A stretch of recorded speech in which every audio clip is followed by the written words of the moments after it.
This episode is brought to you by Indeed. Stop waiting around for the perfect candidate. Instead, use Indeed sponsored jobs to find the right people with the right skills fast. It's a simple way to make sure your listing is the first candidates see. According to Indeed data, sponsored jobs have 4 times more applicants than non-sponsored jobs. So go build your dream team today with Indeed. Get a $75 sponsored job credit at Indeed.com/podcast. Terms and conditions apply. Okay, right here. It says right here in this account we have $401,000. Jackpot. Nope. That says you have a 401k account.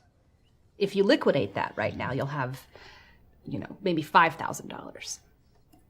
So what happened to the other $396,000? What is wrong with the two of you?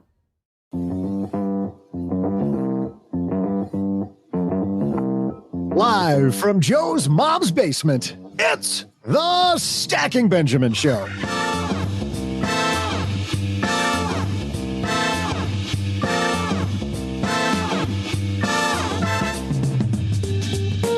I'm Joe's mom's neighbor, Doug, and it's National Work Like a Doug Day, which I guess means beer in hand, no pants, and in commercial break increments. Today, we're asking the question, how much complexity is actually worth your time when it comes to managing your money? To help, we welcome a CFP from Live Wealthy, Dawn Dahlby. And from lenpenzo.com, it's Father Time himself. He's way too young for this topic, so we pulled in Len Penzo. Also, gracing us today is our esteemed show writer and the author of all the best financial writing out there, probably read every week by the Pope and all the leaders of the free world, from powerhousewriters.com, Paulette Perhach. But that's not all. I've been working like a Doug on trivia question that's gonna stump them all. And now, the guy who knows how to help you work those dollars, Joe Saul-Sehy.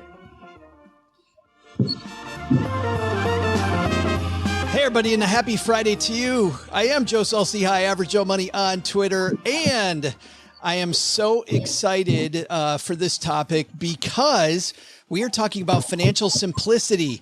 When does it make sense to be more complex with your money? When does it make sense to just maybe make it a little bit more concise? And as Doug, you so eloquently told us, we've got a fantastic team with us today to help talk about it. So let's meet all of them. First of all, deep under Los Angeles, it's the man, the myth, the legend, Mr. Len Penzo's here. How are you, man?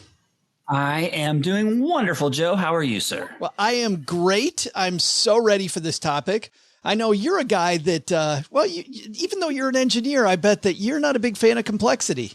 Of course not. I mean, you never want complexity if you can keep it simple, right? Keep it simple, stupid. That does have a lot of virtuosity to it. But you and I have met our share of engineers, Len. Let's be honest, that seem to embrace complexity. Yeah, well, there are those out there that they love those Rube Goldberg things, where those weird machines that do all kinds of weird things to get to a final outcome. But you really want to avoid that if you have to. Like every engineer in Germany. Right. Exactly. Yes. But the trains do run on time, Doug. The train does run on time. And speaking of on time, Paulette Perhach is here. It's about time we have you live on YouTube with us. How are you? Doing good. Yeah, here in Seattle, getting ready to move to Florida. So lots of craziness. Talk about simplicity. I like the fact, for those people not joining us live here on YouTube, we were remarking about how amazing the pool is in your background and how incredible it was. And then Paulette went and put her hand right through it because, unfortunately, that's all fake. It was the one available. I don't know if there had been like an alpaca farm, I would have put that on. This was literally one picture. I knew it was virtual right away because there's sunshine in that virtual background, and she's in the Pacific Northwest, and so that's how I knew it was fake. It's very nice today. It's actually going to be really hot. That's not good in Seattle. We go there not for the really hot. Of course, you guys had a horrible summer last year with some of that heat up there in the Pacific Northwest. It was ugly. Oh, yeah. But a woman who I think lives with the heat, because I think she's in Arizona, joining us for the third time. CFP Dawn Dahlby's back. How are you? I am good. Can you hear me? We can hear you. You can hear me. And guess what? We're late because of me, because it's so hot here. I mean, today it's, I think, 113 degrees here in Scottsdale, Arizona. So I've been sitting in my chair in the air all day long, trying to log on so we can come live to you today. You know what, though, Dawn? I feel bad. You didn't get the links until lately, but we do know this. We know you bring it every time anyway, so it doesn't really matter, does it? It doesn't matter. It's a gift to be here with you, Joe, and your team, and I'm super excited to talk about this topic. It's a gift to have you here. By the way, as a certified financial planner, you know how, I mean, people lose their minds over how complex they think that money can be. And I feel like every time I see you doing any type of interview, you talk about how much easier it is than we think it is. Like, we try to make it too complex. We do. I think so many times people that have a scarcity mindset, they get so caught up in the 3 cents here, the $2 here. So it's really changing your mindset and what's really important to you and the stage of the game you're at in your wealth building journey. And you work with people all over the United States, right? I do. Absolutely. Yeah. Awesome. Well, we're going to talk complexity to here. We got Dawn Dahlby. We've got Len Penzo. We got Paulette Perhach. We got my mom's neighbor, Doug. But before we get into it, we're running a small business, as you may know, like I do. It is super fun, but it can also be very tough. And when it's time to get a loan, it can feel impossible to find the lender that you actually trust. Big banks say no. The internet, well, that's full of sketchy offers with sky-high rates and fine print you can barely read. Whether you need help covering payroll, managing cash flow, or investing in growth, you deserve better. And that's why I recommend the small business marketplace Fundera, which is powered by NerdWallet. It's a free, easy-to-use platform. It lets you compare real financing offers from trusted lenders, and it's all in one place. And what I like is that you don't need perfect credit to get started. There's no spam. There's no bait and switch. Just personalized options that fit your business needs. Nothing I like better than a place that treats me the way that they would want to be treated. Using Fundera is a super way to quickly compare options and make your best funding move the way any great business owner would. Here's the best part, though. For a limited time, when you visit nerdwallet.com/SB and fill out the no obligation form, you're going to get VIP treatment and talk with a real person who knows all the ins and outs of small business lending. And you can tell them specifically what you're looking for. They can tell you specifically which options you should probably consider most. Don't risk your business on unreliable lenders. Go to nerdwallet.com/SB to learn more and find the funding you deserve. Fundera Inc. NMLS ID number 1240038. Well, there's nothing that relieves stress more when you have had a long day, you are completely fried, and you're thinking to yourself, maybe I'll just go out to dinner. But then you think about all those calories, all that money out of your wallet, and then you realize that you can eat healthy because you found Factor. Factor is ready in 2 minutes. Factor shops, preps, cooks, and delivers straight to your door, so you have more time for everything you love this spring, and you don't have to worry about eating healthy and going outside your budget because you've got the food sitting there in the fridge that you had pre-planned. What is Factor? Well, Factor has meals built around your goals, whether that's weight loss, overall nutrition, more protein, or GLP-1 support for strength and workout recovery. Check out Factor's Muscle Pro collection. Every meal's crafted with functional ingredients, lean proteins, colorful veggies, whole foods, and healthy fats. Factor bans 175 plus ingredients. No artificial colors or sweeteners, no high fructose corn syrup, no refined seed oils, just nutrient-dense foods. It's fresh, never frozen, over 100 rotating weekly meals, including globally inspired flavors like Mediterranean and Asian, so there's always something new to look forward to. I use Factor. I think you're going to love it too. Head to factormeals.com/SB50off, stackers, and use code SB50off, and you're going to get 50% off and free daily greens per box with new subscriptions only while supplies last until 9/27/2026. All right, let's get this party started, shall we?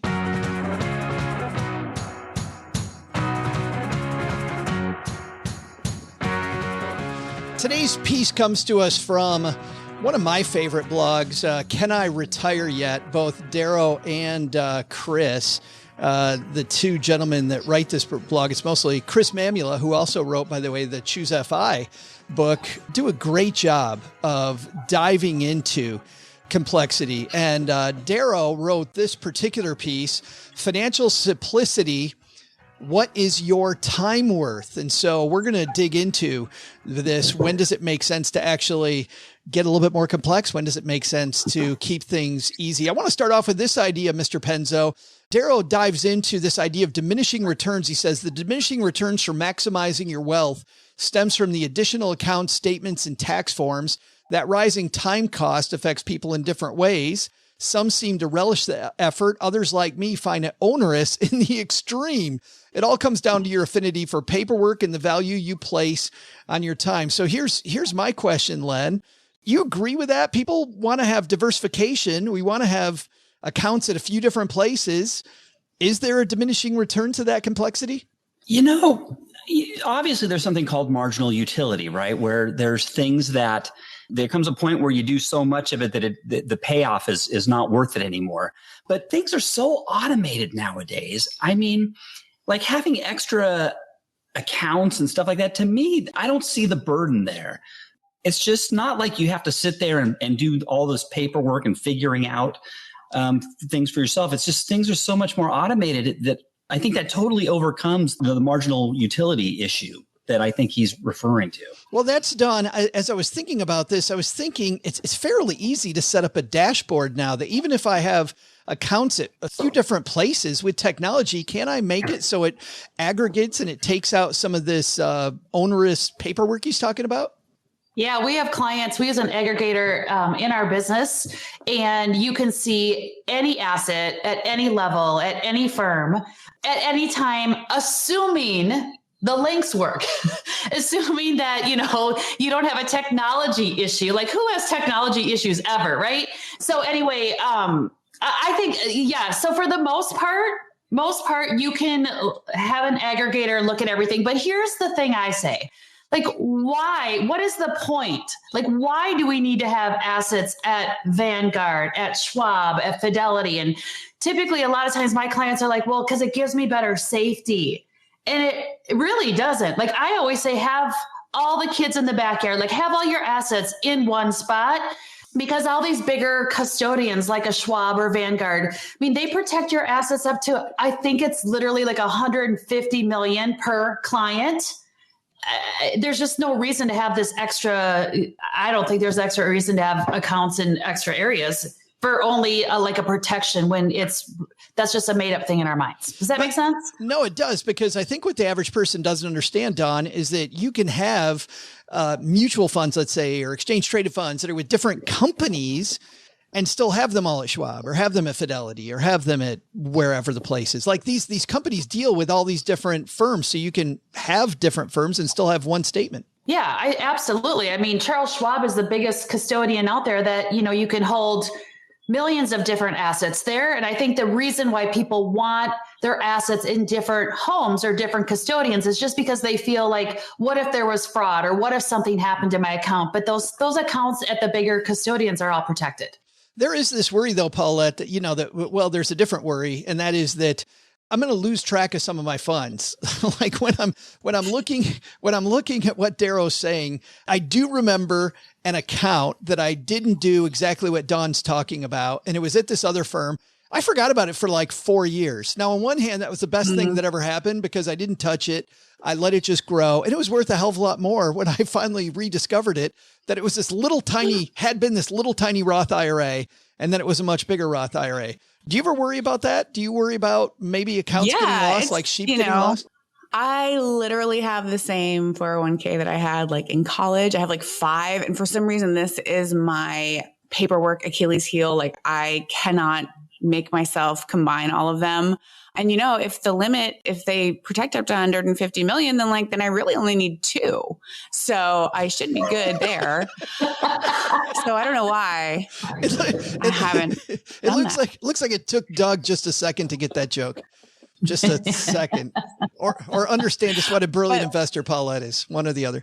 Yeah, I'm a YNAB fan. I'm all in on YNAB, but yeah, it is like sometimes your accounts get unlinked and then you have to relink them. So yes, I would really love to get them down and get more simplicity, because some of them are so old that you're like, when you're such a nomad, like I am, moving jobs, it does feel just more simple, fewer accounts.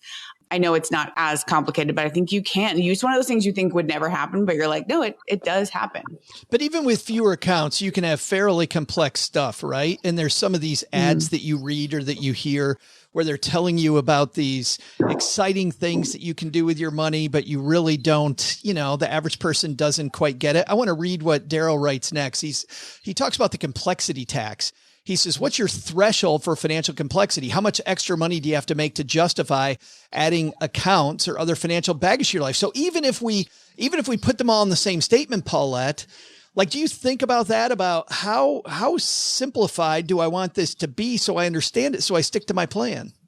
Mm-hmm. I mean, if I didn't have any, having my net worth would be very simple if I didn't have any credit cards, didn't have other things. And so I think, I would really like to, I think, especially after reading this article, kind of like made it a goal to be like, okay, I need to simplify and I want it to be, just an easier thing to look at and to know. And one thing I loved was how he said, like, it can distract you from the important areas of your savings rate, your investment allocation, and your net worth. So I think it's also about setting up the systems in which you are paying more attention to those things, right? Like, what are you looking at charts of, and, what are you checking in on regularly? And I know, like, I'm not really checking in on my savings rate. I just kind of send the same amount. Meaning I have enough, but it's not like a percentage of my income because my income varies. Oh, you're just setting I got it. You just, but I just send the same amount once a week. So I don't know, I give myself bonuses because I like for work to feel like a game. Sure. So I get, bonuses and commission. And so I don't know, maybe my rate is dipped down below 10% and I should be bumping it up. What's funny is that we do these live here on YouTube. That part isn't funny. We're doing those all summer. That is very serious that we do these. You can join us Mondays at 5 p.m. Eastern to be part of this. Dawn, I want to read this comment that Dorothy has to you, because I wonder how often you come across this. She writes, somebody who tracks down lost accounts might be a fun episode guest sometime. They could talk about the state databases of abandoned accounts. I'm not worried about abandoned accounts, but how often do you meet with people who kind of do what I did, where I had this little tiny Roth IRA I had set up a few years ago and totally forgot about it? Like, when you're first meeting with people, does that happen a lot? Does that happen a little? It happens a lot. I will tell you, when you were just asking this question, one client came to mind is, we consolidated all their accounts. They had a little here, a little there, a lot in their 401k. The wife had an account, and all of a sudden we started aggregating them together. And it's like, you guys have $1 million plus a pension.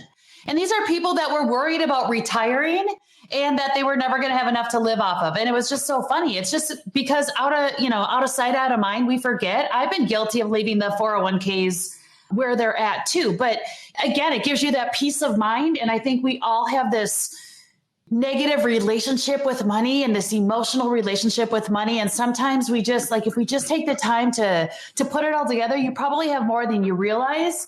And the other thing, Paula, what I was going to say too, is like when you leave money left in a 401k or a retirement plan, like, those accounts are very expensive. Like, people don't know, but if you look at those plan summary descriptions, I mean, you can be paying 1% to 2% costs in those accounts that you're being left behind, and you don't own those accounts. Like, you don't own a 401k. So all that money should be rolled into one consolidated IRA plan that you own, you have control, and hopefully, if you're working with the right type of professional, the fees should go down. I want to ask you something else here, Dawn, which is just complexity in the plan. There are times when you work sometimes with people with either a high net worth or they have a high income stream where things get a little technical, right? They either have, let's say, restricted stock, right? Or stock options plans where they need to worry about how they're going to take this money. Or if they have a huge net worth, maybe it's estate planning, which, as you know, can get a little hairy, can get a little ugly. Like, how do you get it through somebody's head that this complexity is necessary and not scare the hell out of them? I've always gone with the rule of thumb that after you have a couple million in your portfolio, then it can get, from an investment perspective, then I think it can get a little bit more complex. Instead of just having an asset allocation where you have a percentage of your money allocated to stock and a percentage allocated to bonds, then, after you have 7 figures in your portfolio, then you can look at some alternative investing. And should you be investing in some different asset classes, which I think is super important for those higher net worth clients that you're describing, Joe. But I think no matter what net worth you have, whether you just have a couple of $1,000s or, you're in the 7-figure range, I think the biggest thing that people miss the boat on is like looking from, you want to be complex with your investments from a tax perspective, because our biggest expense in life, even if I have 2 teenage daughters, by the way, 17 and 18. They're freaking expensive, but your tax brackets are even more expensive than that. And I think people need to get more complex and more proactive planning when you're dealing with taxation at any investment level.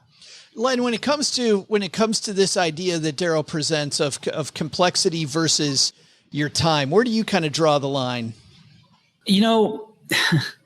I don't worry so much about complexity versus time. To me, when it comes to financial issues and financial matters, I take as much time as I need to make sure that I'm getting the best returns from, like, for example, a tax advantage perspective. When it comes to cashing things in, tax implications, I take plenty of time. I don't look at that as a cost. I think that's well worth, that is time that is well spent, because the the time I spend looking into that and ways to minimize the tax implications of certain monetary moves, especially now that I'm retired, that pays for itself. I mean, if you try to take a shortcut, you could cost yourself a lot of money inadvertently. So to me, it's time well spent to spend as much time as you need to make sure that you can minimize your taxes. And with all of the automation, again, that's out there, I mean, I'm telling you, with the tax software that's out there, I mean, it really does take a huge burden, especially when it comes to your stock investments. I took a loss last year. And I thought it was going to get very complicated when I was doing my taxes. I really wasn't sure how that was all going to work. But the tax software did it all for me and made it really totally painless. It did all the calculations for me, and it was really not as bad as I thought it was going to be. So, thank God for automation. I can't imagine doing this even 10, 15 years ago. I think it would have been a lot more complicated, and I think I'd have been leaning a lot more heavily on my CPA for a lot of this stuff. Well, and Paulette, when we talk about automation, I want to ask you about that, because I think that there's some ways that you're investing, I'm sure, that maybe even 15 years ago might have been complex. Like, are you using robo-advisors or any of these platforms that, have taken things that people would think are complex and made it not complex now? Yeah. As far as things being automated, I use automation. Even having a recurring calendar appointment for myself is a kind of automation. Every day I have my morning money check-in. I use raindrop.io, which is a link collective service. So I can just click and say, open all. I open YNAB, I open QuickBooks, I open my credit union's website, and I just do a little check-in with myself. And that's a kind of automation where every morning, that's what I do. I just get myself centered and make sure nothing's on fire or in the red. And hopefully one day I won't have to be that crazy about it, and it is like, it's the kind of thing where, with my assistant and I, she worked at a dance nonprofit. So she's like, I'm used to it, but I'm like, let's have a little money. So we actually just started a business savings account. We started automating $100 a week there. I also every Monday automate my own personal my retirement investment to go in, and also payments on credit cards and things like that. Hey, Joe, can we go around the room? I'm just curious, how many accounts do people have here? Like, how many different brokerage accounts and 401ks, if you can? Could we do, I don't know if you want to, because I'm doing that off the top of my head. I have 2 different Fidelity accounts. Well, actually it's 1, but it's combined. So I'll count that as, I have a Fidelity account. I have an account with Interactive Brokers. I have a non-qualified account with Schwab. And then I have my 401k. So I have at least 4. Oh, and I have another pension account. I have 5 different accounts, just myself. I don't know about you guys. I probably have more, and I'm sure that if we totaled up the amount, it would be a lot less. And here's a question now. It's like, is like PayPal, how PayPal holds the money until you transfer it? Is that a kind of account? And Venmo does the same thing. I didn't count that. Yeah, I would. Oh my goodness! If the PayPal account's just the two sides of the Stacking Benjamins business, there's two. So I have 5 different bank accounts. So you add that to. I finally got that Roth IRA moved over. So I have an M1 Finance account. I have a TD Ameritrade, which is my play money account that I keep separate for a reason so that I'm, not messing around. I just opened up a Ethereum account. So I just opened up a crypto account, and then I have our big IRA accounts, and then a simple IRA account, and then Cheryl's 401k account. So how many is that? I think that's like 8 or 9. Yeah. I think that's 11. I think it's 11.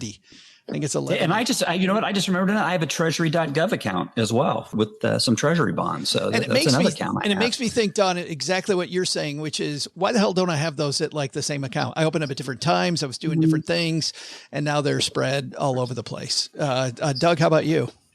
Listening to all of you guys rattle off all these accounts, I realized I think I've mastered this. I have one account. It's my Stacking Benjamins 401k, which I've actually never seen, but Joe assures me that he's loading it, and he just sends me a number. Like he slides a piece of paper across the card table and he says, "This is what you got in your account." It is so simple. I have no stress. He's confusing the fact that I told him he has a 401k account with him thinking he's got a 401k. Like he's got $401,000. He just keeps sliding that across the table. Here's what you got. And I slide across and it says 401k. I'm thinking of a number. There it is. Dawn, the financial planner, is the mechanic taking her own advice, or is the mechanic have things all over the place like I do? No, I love reading this article today about simplifying. I simplify as much as I possibly can. So everything is at Charles Schwab. I want to ask you this. Hold on a second, but it counts. Like there's like, I got a husband. I have, by law, you have to have different accounts because you can only hold certain assets in certain accounts. So probably like normal between my husband and I, there's probably about 10, but then you add in insurances and you add in savings accounts and you add in all that, I don't know. But is it really that hard? But it's all on one dashboard. It is all on one dashboard. Yes, it is. Len? Mm-hmm. Yeah, I'm thinking of all my accounts, though, and it's really not that big of a deal. I track everything. I have a spreadsheet. I keep track of everything on my own spreadsheet. On my abacus. Yeah, but it's really not that bad. It really isn't. I've never looked at it as a burden at all. When we talk about simplicity, you enjoy it, right? So Len, you enjoy looking at it and having it, looking at your spreadsheet. You are an engineer, right? So that's important to you. And that's how you choose to spend your time. Someone else like me wouldn't want to choose my time, looking at all the spreadsheets all the time. It's just all what we value. Granted. Mm-hmm. I want to ask one more question before we go to our trivia segment. And in the second half of this, we're going to start solving some of these either problems or perceived problems. But I want to ask about, simplifying this to rules of thumb. Do you think it's important to do the work on your own personal plan? In other words, to do this, I think sometimes people think, Dawn, that doing your own personal plan is going to be a heck of a lot more difficult than just using some rules of thumb, right? Like the 4% rule or some of these rules that tell you that maybe you're in the ballpark. Where do you draw the line there on simplicity versus complexity? Well, of course, I'm biased. I think every single person needs a financial advisor. So I think I did ask the wrong person that question. Exactly. But here's the thing, like go look at Vanguard statistics. Like you should be paying an advisor about 1% of your investable net worth. And that advisor, if they're doing tax planning, a fiduciary, CFP, should be able to like provide you over 3% back in value. And so to me, hiring somebody for you not to get in the way of your own head. We all have our issues with money, myself included. And I even hire an advisor myself because it makes it more simplistic. It actually shouldn't be costing you anything if you're with the right type of advisor. And I think the other benefit is, I think there's 2 more benefits. I think it's knowing when you have a financial plan, like that's the only thing that's going to give you certainty of having enough. Like how much is enough? A financial plan does that. And then I also think the last thing is really about, it's about the decisions we make with our money. It's not, are you in large cap value or large cap growth? It's, do you have accounts at Fidelity or Vanguard? That's not the deal breakers. The deal breakers is this thing that we all have that get in the way of our success financially. And I think it's so important to have somebody that's not emotionally tied to your money give you objective advice. Well, I definitely agree with having those people that look at your blind spots. I think that's important. But getting away from that, Len, let's just talk about the idea of using rules of thumb versus building a plan that's based on your goal, right? Do we simplify it down all the way to a rule of thumb, or is it stickier if we build our own financial plan? Or is the time versus value not worth it? Well, there's a danger in rules of thumb, right? I mean, there's lots of rules of thumb out there for where you should be at a certain decade in life, or how fast you should withdraw your money. The 4% rule, for example, which now seems to be dropping down to 3.5% rule I've seen, and 3%. It's a trade-off, just like anything in life. If you're going to use a rule of thumb, you're going to have to take the risks involved with that rule of thumb. That rule of thumb might not apply to you in all areas. So you have to kind of look within and actually decide, is your time so valuable that you'll settle just for the rule of thumb, or is your future retirement, is it important enough to you to want to expend a little extra time, move away from those rules of thumb, and get a little more insight into what you yourself truly need? But that's why I feel like, people say like, live within your means. And I'm like, well, is that just like a rule of thumb that doesn't apply to me? I think that might be true. So just letting that one go. Who needs that rule of thumb? Live outside your means. Come on, grow a little. Sounds a little too simplistic. I'm going to dig into this further. But it's funny, Paulette, because you and I have talked about this a little bit before, about how sometimes you feel like your goals are a little far away. Does it feel like a rule of thumb will fit, or does it make the goal more sticky and saving money more sticky if you're building goals that are specific to what you want for yourself?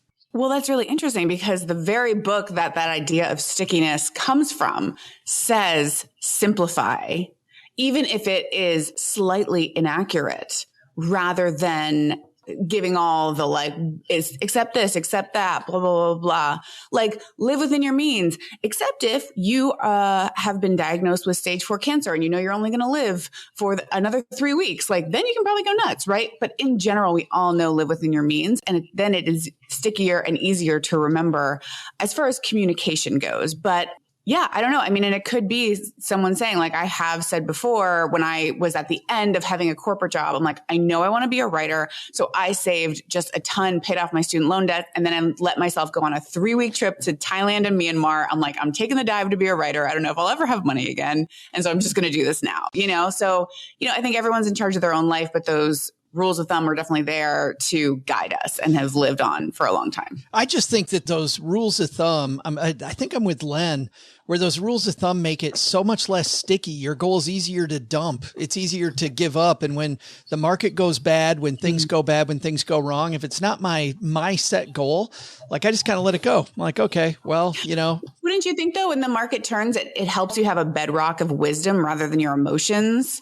Like, you got to ride it out, right? And so you're like, okay, here's the rule on when your stocks dip, things like that. I don't know. Like, I think that I can see both things. No, studies show that if I design my own plan for me, that it's much, I think, Dawn, to your point, isn't that what the Vanguard study is all about? Is that if you have a plan that's specific to you and your goals, you're much more likely to stick to it. And that's the value the advisor's bringing. Like, it's often not a tangible, the advisor did this, but the advisor often recommended you do nothing, which was the right thing to do. Mm-hmm. Mm-hmm. Yeah, I just think a plan helps. I mean, we just live in an uncertain world. Every day is uncertain for all of us, whether it's markets, taxes, whatever. And I just think a financial plan sets the proactive strategy ahead of time that allows you to not react or react in times of uncertainty and fear. What I love about doing financial planning for clients is that I'm not like what Paula said, like, I'm not one to just say, save everything for the future. Because what if it's a short life for all of us? And so we want to be able to live for today and plan for tomorrow. And I think, having a rule of thumb in terms of how I think about it is, like having a set amount of money that you spend on the things that you value the most in your life. And I always tell people they can spend a certain amount of money there without guilt, without shame, without anything.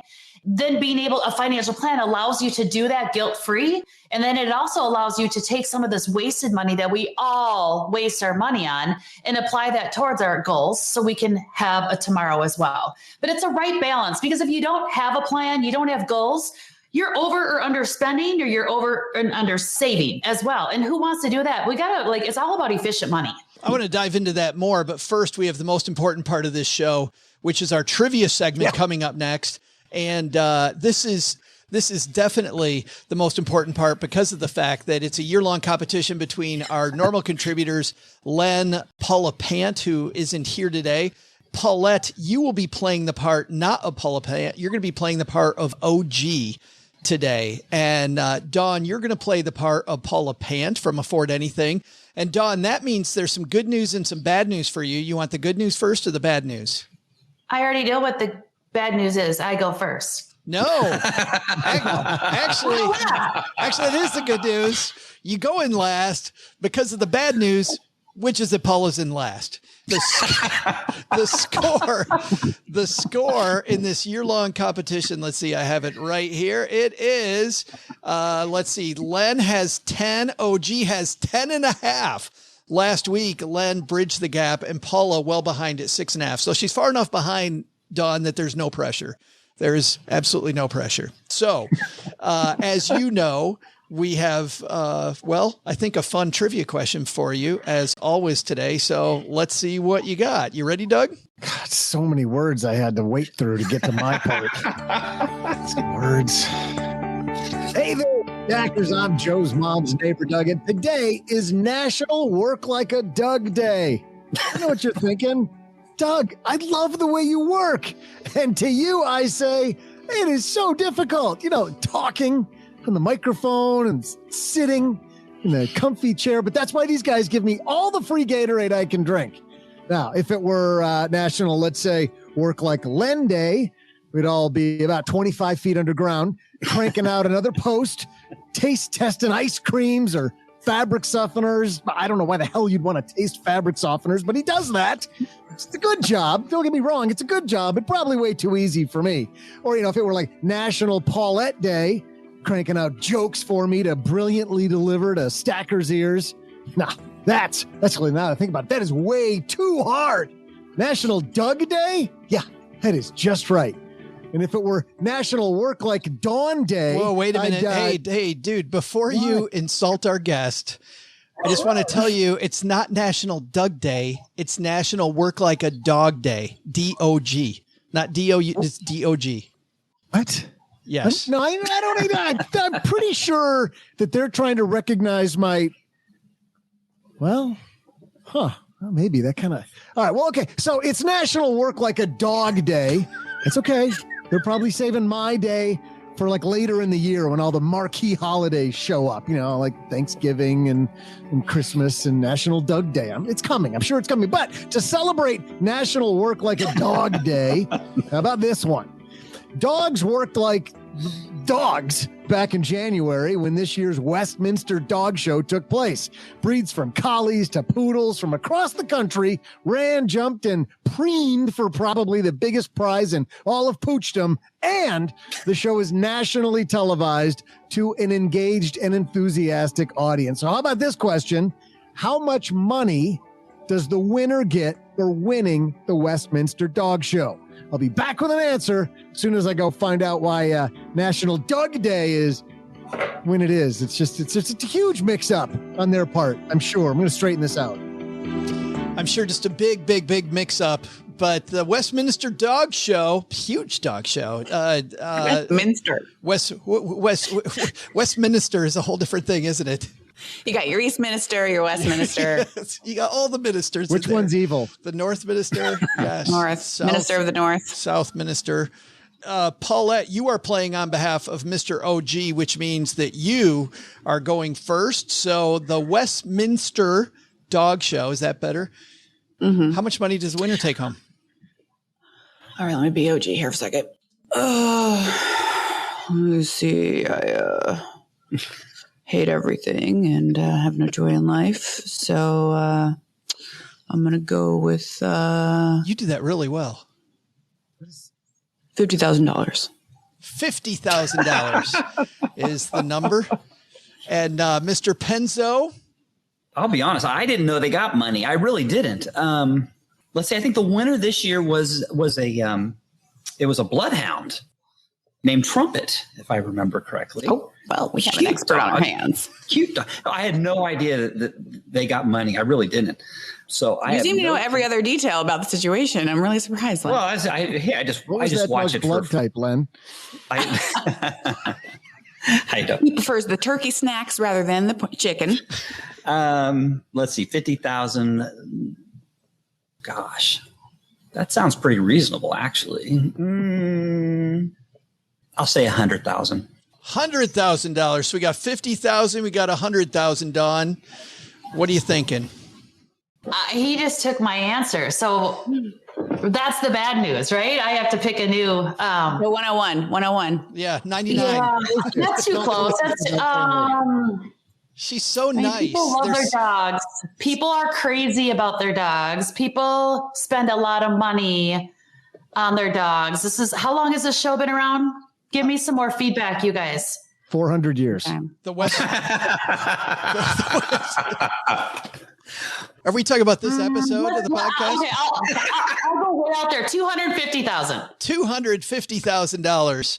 We've got 50,000. We got 100,000. We got 250. We'd love to tell you who's right, but we don't play that way. We'll be right back. In business, there is no room for guesswork. Every shipment matters. Every deadline counts. And when you're trying to keep operations running smoothly, the last thing you need is uncertainty. That's why reliability is at the core of USPS Ground Advantage. From the moment your package is first scanned in, it moves through a secure nationwide network, aiding in a timely and accurate delivery. You get near real-time tracking so you can keep up with your shipments. And with affordable upfront pricing, there are no hidden fees or surprise surcharges to throw off your cost sheets. It all adds up to predictable deliveries you can depend on, because knowing your logistics are handled lets you focus on everything else, your customers, your team, and the future you're building. Visit USPS.com/Ground Advantage to start shipping with confidence. USPS Ground Advantage. We mean business. Becoming a member at Navy Federal Credit Union lets you experience more, from everyday commutes to your next big vacation. The flagship credit card will earn you 3 times the points on travel, so you can get rewarded for wherever you're headed next. Now, remember, stackers, if you're not paying your credit card off in full, you want to do that first. But if you're paying things off, why not reward yourself with 3 times points? But that's not all. This premium travel card also has low annual fee of $49 and 2 times the points on all purchases outside of travel, meaning the rewards don't have to end even when the vacation does. Speaking of rewards, you can get the Navy Federal Auto Loan if you're not able to pay cash for your car and you seriously need that ride to work, and get that new vehicle that's reliable and helps you get where you need to go. Applying's easy. You can do it on their mobile app, online, or by phone, and it's so fast, you'll get a decision in seconds. So you can save your time to fight with the car dealer. And isn't this crazy what's going on with cars right now? Man, if you have to buy a new car, you want all the help you can get. Navy Federal starts off with great rates on auto loans, and their car buying service powered by TrueCar can help you maybe find a few dollars in fighting with car dealers. It is a mess. You can shop, compare, and get upfront pricing on your next new or used car. It's definitely a time where you want to dive in and hopefully find your best deal, and Navy Federal can help, because at Navy Federal, our members are the mission. Navy Federal is insured by NCUA, open to the armed forces, the DoD, veterans, and their families. Flagship rates are variable, range between 10.74 and 18% APR based on creditworthiness. ATM fees for cash advances are up to $1. at non-Navy Federal ATMs. Credit and collateral subject to approval. Message and data rates may apply. Visit NavyFederal.org for more information and to apply. Paulette, you kicked off this with $50,000. Sounds like everybody went north of you. Like 50,000 might not be enough. You pretty confident in that one? Never in any of my skills or answers or not at all. No. Len, you doubled up and went with 100,000. What are you thinking? You've watched the dog show, apparently. Oh yeah, I love the dog. I love, you know me, Joe. I'm a dog lover. I love dogs. Yeah, your dog is awesome. I had no idea that they got money. I really didn't. So, I figured they got their money from, they got the prize and then they could breed the dog and that's where they'd get their money that way. But hey, who knows? I think I'm in good shape though. I mean, I've got this huge spread, right? Yeah, that's because Dawn was so nice to you. Instead of going 101, she went 250. So Dawn, you feeling pretty good? That's a big dog show. We doubled it the first time, so I just doubled it again, plus a little more. Who cares? More. Right? Add on. Yeah. Yes. Gravy. Yes. Well, one of you's right. Let's see who it is, Doug. Hey there, stackers. I'm personal lover and trained podcast frontman, Joe's mom's neighbor, Doug. I never did tell you what would happen if we had National Work Like Dawn Day, did I? Well, here's what would happen.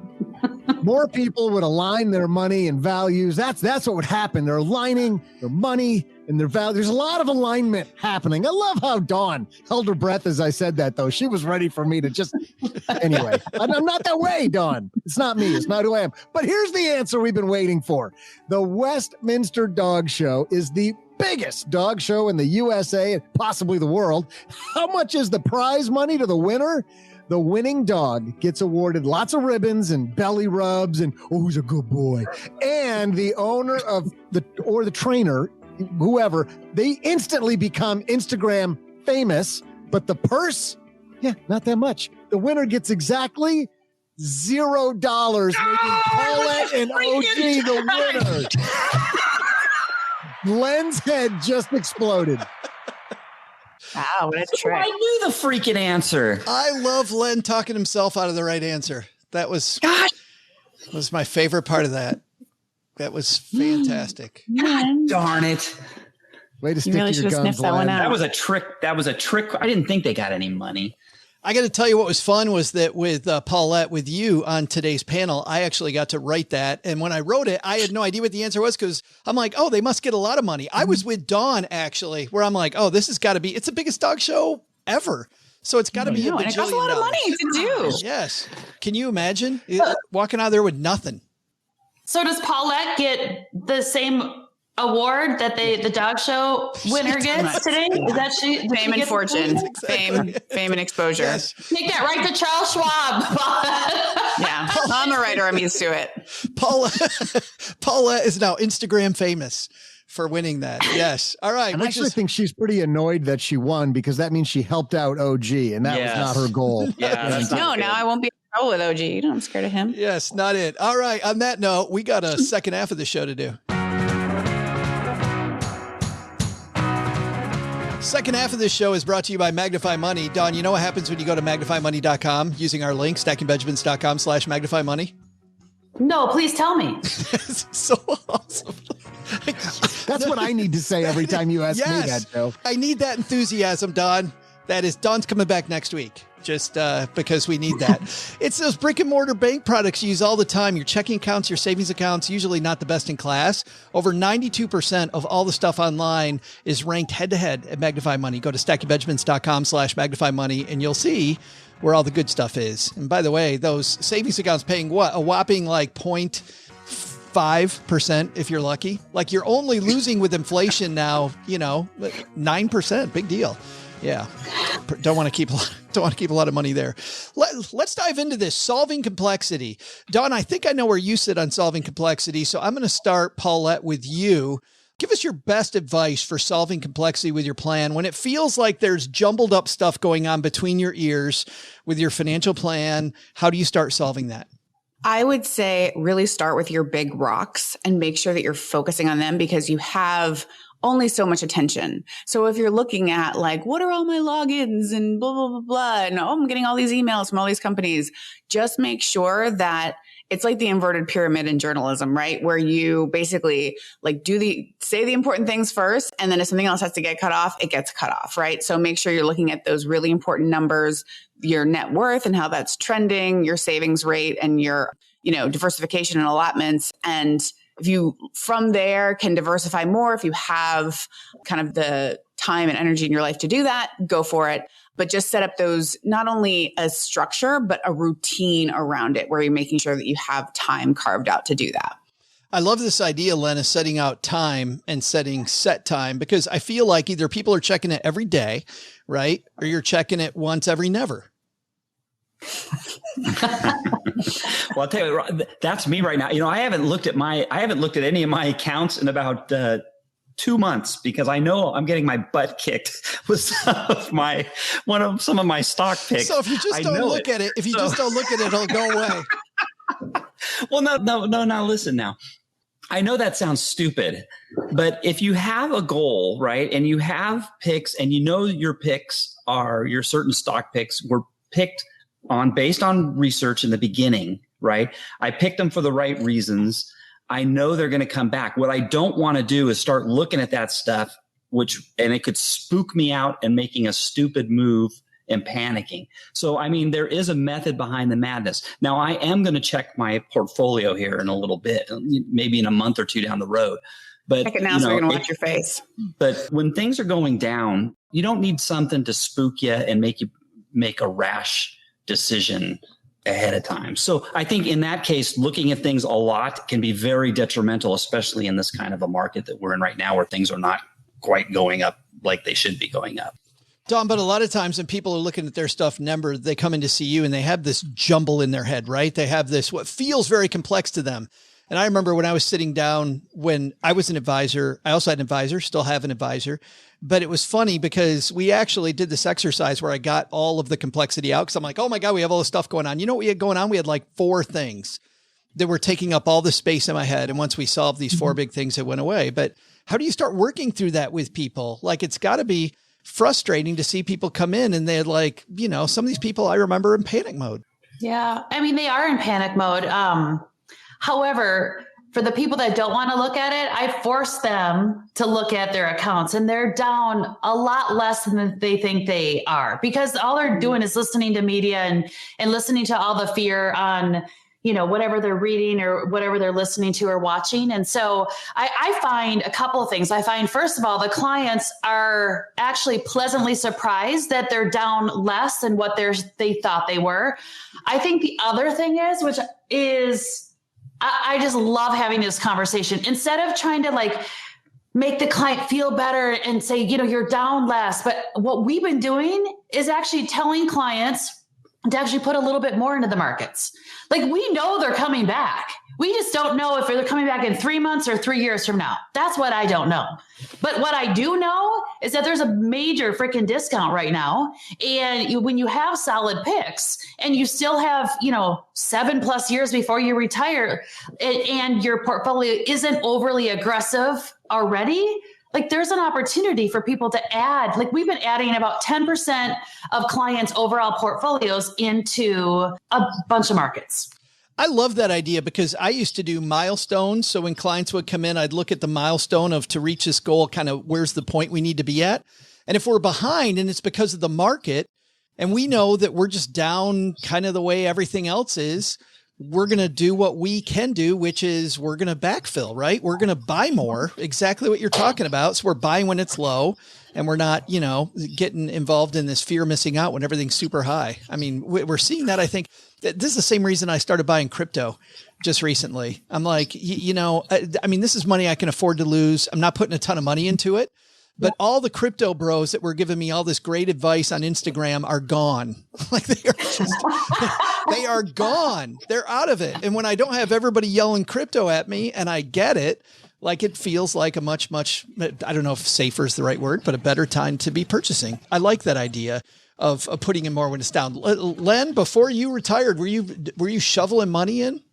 Oh my God, hand over fist. Yeah. Yes. I mean, it was like, the proverbial, the toilet paper roll. As it was getting closer to the end there, getting closer to retirement, I was putting in more and more and more money, as much as I could. I was socking away a ton. So yeah. How do you use toilet paper? Wait a minute. Huh? What are you doing on the toilet? No, I'm talking about the roll. The closer you get to the end of the roll, the faster it goes away, right? Oh. So see how that works? It speeds up. I was picturing like the plunger, the handle on your plunger was well polished because you had to use it so much. That's what I thought. That is well polished. That is well polished. But we won't. That's a different topic. We could move on at any time. I was going to say, I don't think we need as quickly as we want. You don't like the potty humor? I don't think we need any. I of love that. the potty humor. Paulette, have you seen Paulette's writing? Have you heard Paulette's writing? There is a level of euphemism that I enjoy. There might. Hey, let me bring up one thing though. So somebody who's just retired though. So the market's dropped, and now you have a guy like me. I have no more. I don't have a lot of income. Let's put it that way. I don't have the income I had. So it's not like I can just start. Like Dawn was saying, I can't just. Well, now there's great bargains out there. Start snapping up. I can't do that anymore. Right. I've put in everything I'm going to put in. So maybe I ask Dawn, what do you recommend in that case? Right now I'm not looking. I'm going to, in probably a month, I'm going to check my portfolio again. But that's a kind of a weird thing. You just retire and there goes the market. Well, let me ask you, did you have 100% of your money in the market in equities? No, it's diversified. Totally. Okay. Lots of things. So, that's the thing. So the unfortunate thing is right now the fixed income is all down too, right? So that's why advisors always say have enough cash to take care of your needs for a good year. That's easy to say now, but when everything's going up and you just have money in cash, then it's not fun either. I do. It's really difficult to take. The thing that can be devastating to your portfolio is pulling out of your portfolio and taking it as income when things are negative. Like that is like, you're just locking in losses. So that's really tough. You could take potentially, if you don't have any cash, if someone doesn't have any cash left and they have fixed income that's down, because fixed income's down almost 10%, depending on which fixed income market you're looking at. Equities are down, 20%, depends on what market you're looking at. You can take some security backed loans. Like you can take out a loan against your security. So you don't have to actually physically sell an investment to live, or you could get a job at Walmart. It's your choice, A or B. Correct. And I do. And I have over a year's cash cushion. Plus I do have some side income coming in as well. But I'm just thinking in addition to people, there's other people in the boat I'm in right now. Sure. Yeah, that is. Well, that's your cash. That's good. Yeah. Paulette? Oh, I was just assuming that it was from Len's Goatee OnlyFans was the side income. Len doesn't even have the OnlyFans page. His goatee does. That's the Goatee fans only. Yeah, goatee fans. LensGoatee.com. Yes. Paulette, when you were talking earlier about reducing complexity, how much do you rely on apps to do that, to get that done, to help you reduce complexity? A lot. As someone, I think with ADHD, we create crazy systems and we have a hard time keeping them up. So that, and I think, there was I forget the comedian's name, but she's like, I haven't made it too much, but I'll tell you how much I have made it. She's like, I started autopay, and like everyone started cheering, because it's like, we all know how that is. We were like, I can't even do autopay. So autopay is huge for me. And just reminders on your phone to pay things. And I'm definitely a big lover of technology so that we can get the repetitive tasks handled and then be creative where we want to be creative and use our brains to come up with new solutions or dream bigger for our lives. I do use Betterment right now. I probably, I would like to use a human at some point when 1% of my investable income is more than $1, but that's in the future, hopefully. Dawn, I want to end with this question from Drew. Who asks about, since we should be checking in more than never and we don't want to check it every day, what do you recommend is the right amount of time between check-ins on looking at that net worth statement? Overall net worth once a year. Like looking at your accounts, like analyzing the auto pays and your investments, that's about once a quarter. I think if you do it more than that, you're just creating extra noise in your head that's really not going to it's just going to spiral out of control. It's not worth it. And that noise is the extra complexity that I hate. And I think we'll leave it right I do there. too. Let's find out where everybody is at, what you're doing, where you guys live. We'll end with our guest of honor, Dawn.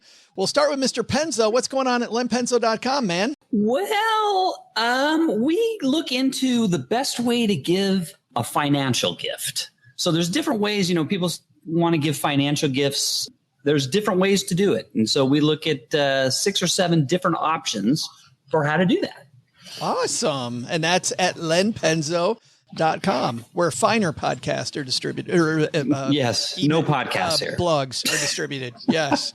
Paulette, what are you working on besides your brilliant work here? I know you've got can you talk about that interesting piece we were talking about today that's coming? Yeah, I have a piece coming out in Vox about trust. I have been pet sitting for about 8 months, and I'm about to move into a house of my own. Very excited to not be zipping things as often as I have been into bags and carrying everything around and worrying about 3 ounces on airplanes. And we are starting another session of the group coaching Powerhouse Writer, September 7th. So working on that, excited to do my second cohort of that program, which helps freelance writers set up the business side of it and, really start to learn sales and marketing and operations and cluster prevention and how to really maximize their freedom and their earning potential. It's super fun. So important. And so many writers I know consider themselves artists, and a lot of people in the art community don't pay enough attention to the bottom line. And you got to be a business person, stay in business. And where do people find that? So it's at powerhousewriters.com. Powerhousewriters.com. Dawn Dahlby, thanks for hanging out with us again. We always have so much fun when you're here. So what's going on at dawndalby.com? You seem to be everywhere, by the way, lately. I've seen you're like YouTube videos. You're on all kinds of podcasts. You're crazy. Yeah, it's crazy busy right now. Here's the thing. As an advisor for the last couple of decades, I realized the clients that I was helping were the clients that already had the $1 million portfolios. And there's so many people that want to grow their portfolios that don't, like, they're sitting in debt or they have limited amount of money. And so I developed an online platform to help the people that want to grow their portfolios, but they don't have access to a fiduciary CFP advisor. So at dawndalby.com, I have a ton of courses and platforms where they get me live, they get the team, they get to create their own financial plan in a situation that's very private, but super affordable for everyone. Because I just want everyone to have the resources that the wealthier people have. Awesome. And they just go to dawndalby.com. Yes, dawndalby.com. Absolutely. Absolutely. Thank you so much, everybody, for hanging out with us. Thank you, everybody on YouTube, hanging out with us today. If you want to help us make this live, head to youtube.com, put Stacking Benjamins into the search field, and then hit the subscribe button and the little bell, and it'll tell you when we're going live. Because sometimes, and by the way, and often, we don't get started right at 5 o'clock. We get started maybe about 10 after. So you get a little bell. Nope. Dawn, you are not the only one. This is not the first time, and it will not be the last that we will show up a little after 5 o'clock. All right, everybody. That's going to do it for today. Doug, I'm handing over to you, my friend. What should we have learned today? Well, Joe, first, complexity? Avoid it with some fairly easy solutions. By looking at where you need to go first, your investments will reflect just the right amount of complexity. Second, if you design your own means of simplifying how you view your finances, you're much more likely to stick to your plan. But the big lesson? I'm not sure working like a dog is that much better than working like a Doug. I've been trying to lick my butt for like an hour. This stick I've been carrying around tastes like dirt and not the good kind. And Joe's mom yelled at me for digging some very fine holes in the backyard. It's back to working like Doug for me.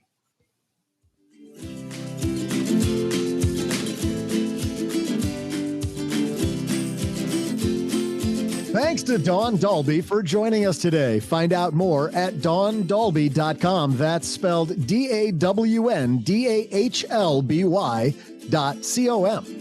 Had to help you out with that last part there. Thanks to Len Penzo for joining us today. You can find Len at lenpenzo.com. Thanks as well to Paulette Perhach, who helps freelance writers power their words, their work, and their earning potential.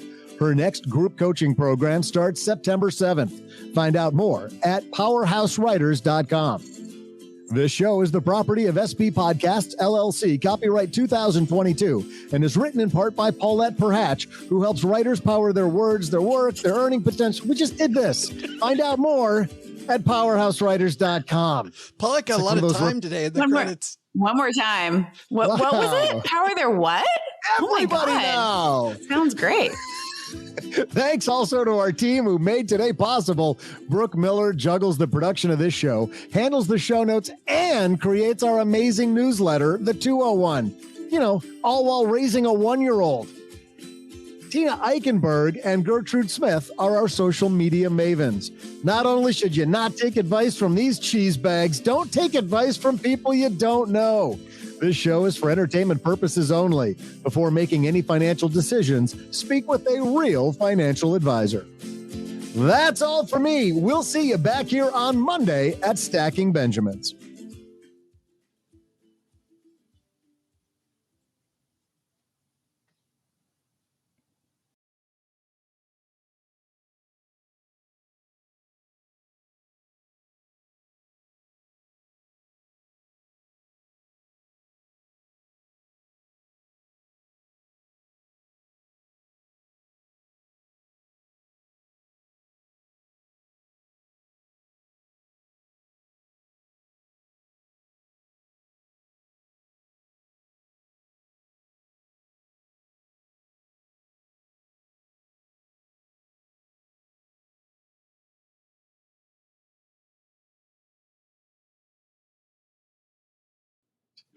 So awkward.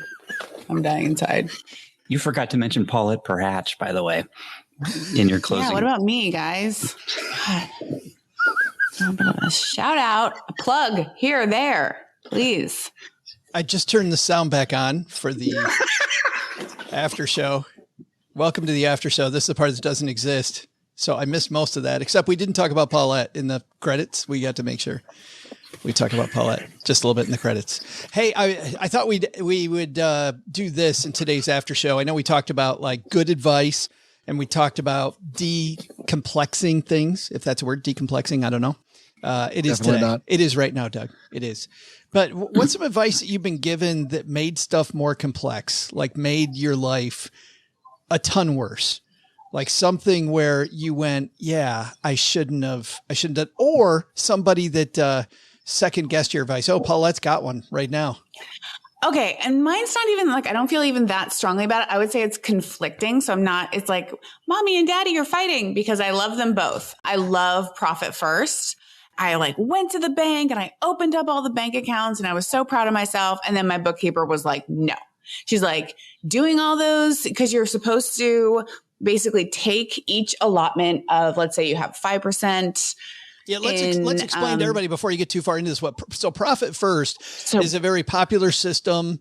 Mike Malkowitz, I think is his name. I believe so, yeah. Created a great series of books, Profit First, where you pay yourself first, right? I mean, financial planners talk about that. Pay yourself first. So you essentially open all these different bank accounts and you're like, every time I get paid, I send 5% to my profit account. I send 10% to my operating expenses or whatever. Obviously those numbers could be whatever. And he has formulas for those. I loved the book. I loved the process. And I was so proud that I'd taken the afternoon off and gone to the bank. And then my bookkeeper was like, it will so increase your bookkeeping costs to make all those actual allotments.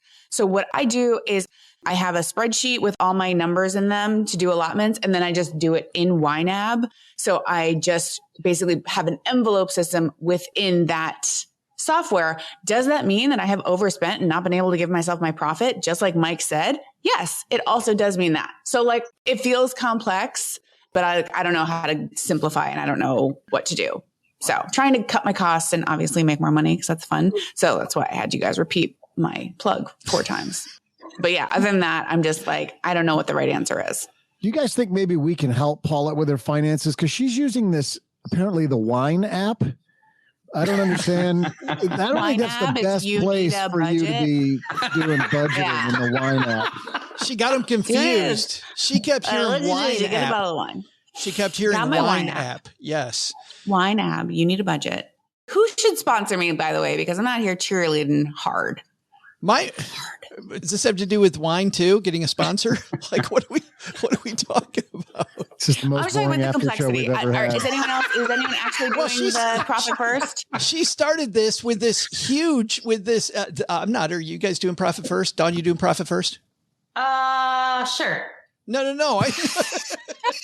Okay. I don't even know. If that's a popular choice, I'll do it. That was such a vocal asterisk. Yes. Like, yeah, sure. Our friend Kyle says the beer app is cheaper than the wine app, by the way. Yeah. The beer app. Yeah. Switch to the beer app. That's the blue collar version. Speaking of that. We're so bloated though. But that was a very serious, look, let me tell you the advice I got. I was on the book tour and I'm going from Omaha to Des Moines, as you do, as one does. And I get right across the river. I get halfway between these two cities and I stop at this Love's truck stop and I walk in and I use the restroom. I was walking back out. I'm not hungry. I'm not thirsty, but there's this huge display of Kit Kats. And I don't know if you guys know this, but Kit Kats are made by Angels in Hershey, Pennsylvania. True story. And they're delicious. They're fantastic. But these aren't just normal Kit Kats. These are king size Kit Kats, blueberry muffin flavor Kit Kat. Blueberry muffin. Sounds like my money. I love blueberry muffins. I love Kit Kats. King size them both independently. So king size them together. Like, this is great. So I grabbed the thing and I'm walking up to the register. The dude behind the register, I said I wasn't going to buy anything, but then I saw blueberry muffin flavored Kit Kats. And the guy goes, and I'm also thinking I'm kind of going to put it back, right? Even as I'm saying out loud, I'm like, this is absurd. This is, Doug, exactly what you're like. Nah, I don't know. Two great tastes that taste great separate, right? But the dude behind at the Love's truck stop says, he's like, they're phenomenal. These are absolutely fantastic. And I'm literally like, no, I don't know. But then the dude goes, no, they're great. People like, I've had them. I don't even like blueberries. I do not like blueberries. And these things are fantastic. So I bought it. I took the Love's truck stop guy. I took his advice and I bought the blueberry muffin king size Kit Kat. And it was horrible. It wasn't even a little bad. It was just so bad. It was so like, think about the worst. Oh, it was. So what's the complexity here? Your thought process of deciding whether or not to buy the blueberry Kit Kat? I don't know whether to go. I don't know the complexity of mixing these two tastes together. Like, how do you, there's some formula involved. It's going to be, and is this going to make my life really better? Is it not going to make my life better? And so I got this bad advice from the Love's truck stop guy that I should. Who would have thought? Yeah. That a man probably living on prepackaged muffins and rolling taquitos would have had bad culinary advice for you. Don't forget Slim Jims. Slim Jims. Yes. And Ices. Dawn, advice that made your life similarly. Wait, I'm sorry. Did that have a purpose? But like, what's the lesson for the rest of us, Joe? I want to get to you, Dawn, but don't get it. Like, don't buy it. Don't buy it, Len. Don't do profit first. Don't buy blueberry muffin flavored Kit Kats. I don't know what your lesson is. What's our lesson for Paulette? Buy Reese's peanut butter cups. Have a better story so Joe doesn't get to insert his in the after show. I'm sorry. The quality of my story has nothing to do with Joe's subsequent story. I'm not responsible. You knew this was coming, girl. I knew blueberry Kit Kats was coming. You knew a Joe story was coming. I would stick with profit first. I'm on his podcast. He pays me to be here. I have no choice. Stick with Paulette, stick with profit first. Stick with profit first. Stick with it. Joe, I used to work at a Kit Kat factory. Oh, God. In Hershey. All right, goodbye. No, I did.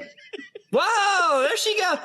What'd she do? She just lifted up there. Oh, but seriously, I did. I used to work at the Kit Kat factory, and I finally had to quit because they just wouldn't give me a break.